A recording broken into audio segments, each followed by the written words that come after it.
When I say older, I don't mean being a fan since the early days of the series with Muse. I first became a fan of the series in high school, and despite me pushing into my early 20s, I still like to engage with this series, despite my changing tastes. So, why? Back in high school to early college, I was new to watching anime, and I began with a lot of seasonal or slice-of-life anime, like Non Non Biyori and K-On! Fast forward until now, and I rarely watch anime anymore, save for a few that catch my eye like Angels of Death or Fooly Cooly. To be honest, if I had been introduced to Love Live around this time in my life, I doubt I'd have given it a shot, as I've found most idol stuff like Bandori could never hold my attention. Looking back, I think what made me stick with Love Live was how captivated I was with Aqua. I really got into it around the time Season 2 was airing, which allowed me to invest in the series over a long period of time. Perhaps it's due to the large amount of content Love Live produces that's kept me engaged as long as it has. As my tastes matured, so did my wishes to engage with the subject matter. I didn't realize that at the time, but that is what caused me to fixate so heavily on the story aspect of the anime. Take this video for example.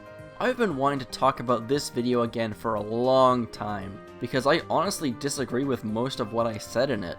The main problem was that when I made this video, I was under the misconception that I had to justify this series as worth someone's time purely from a writing perspective, which I personally think is narrow-minded.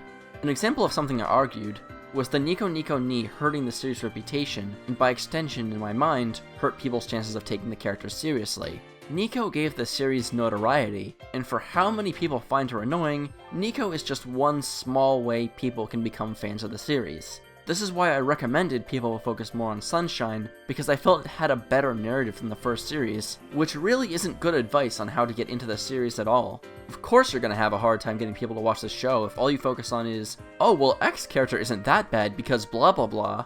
That's why I really don't like this video, because it misses the greater picture of what Love Live really is. This wasn't the only blunder of mine attempting to be more mature with Love Live. Oh, it gets worse. Wanna know why? Because I tried writing mature Love Live fanfiction. I wrote a 25-chapter fanfiction that took about a year and a half to write, Aqua again, which is still up on fanfiction.net to this day. Essentially, my thought process behind it was, what if I put the Aqua crew in serious situations? Yeah, that had interesting results. Each chapter had some song from the Love Live catalog as a background to each arc. For example, chapters 2 and 3 are about Yo, who abruptly loses her father in a storm and struggles to accept his passing.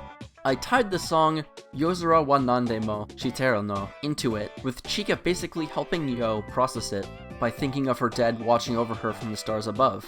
That arc I felt like I did a good job on, but it's tame in comparison to some of the other stuff that I came up with. These include, but are not limited to, 3 ex-Saint Snow OCs trying to blackmail the first years, but Yoshiko gets possessed by a ghost and one of the OCs falls off a cliff and dies.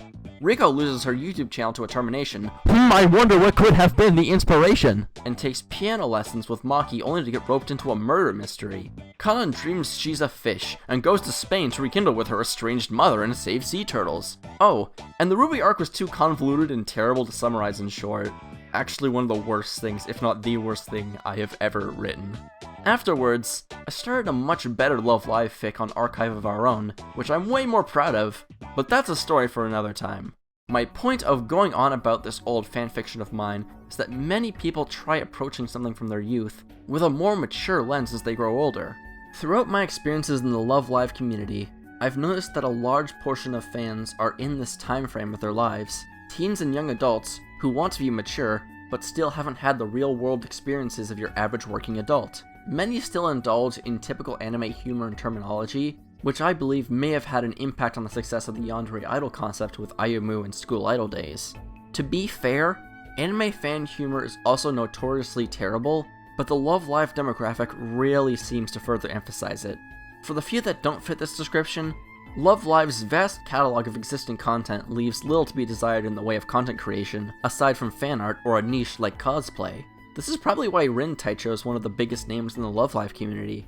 The amount of fan art I see of these characters for birthdays, for fun, or in other things is staggering. Emphasis on other things, because the young adult audience, still figuring themselves out, have a high demand for such content, which can get uncomfortable at times. If you're still under 18 and find yourself attracted to, say, I don't know, Rico, that's not nearly as problematic as being in your 20s and calling Mia Taylor hot. Anything remotely risque surrounding Mia Taylor makes me deeply uncomfortable, especially that segment of Toy Doll that goes like, "I caught you staring, so now you have to rub my back. Oh yeah, right there." How is the way Chica's dress folded around the waist a controversy and not the song? Seriously, I don't understand the world sometimes.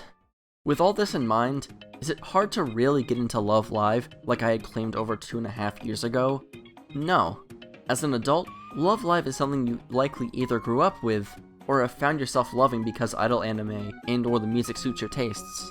I still argue in favor of the story being of value, but to fixate too heavily on justifying this series from a literary perspective and finding the right way to experience it can actually work against people's willingness to engage with Love Live. But there's more than one way to engage with the series in a mature manner, and I've done that regarding the many different mediums of the series over the years. Love Live isn't just a story.